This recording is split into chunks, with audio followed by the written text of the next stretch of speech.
إذا تصدق الرجل بنية الميت أمر الله جبرائيل سيد الملائكة.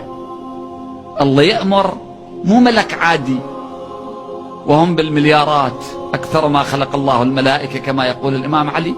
لا، الله يأمر جبرائيل أن يحمل إلى قبره 70,000 ملك، في يد كل ملك طبق، فيحملون إلى قبره ويقولون: السلام عليك يا ولي الله، هذه هدية فلان ابن فلان إليك.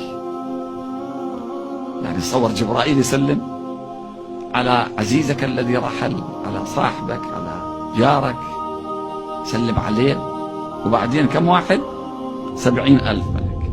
فيتلألأ قبره، وأعطاه الله 1000 مدينة في الجنة، وزوجه 1000 حوراء، وألبسه 1000 حلة، وقضى له 1000 حاجة. المن هذه؟ للي أعطى الصدقة، مو للميت. الميت يجون 70,000 ملك، كل واحد شايل له طبق، يحملون إليه ويسلمون عليه. لكن بالنسبة إلى الذي فعل هذا الفعل، قدم هذه الصدقة، الله يعطيه كل هذه الأمور.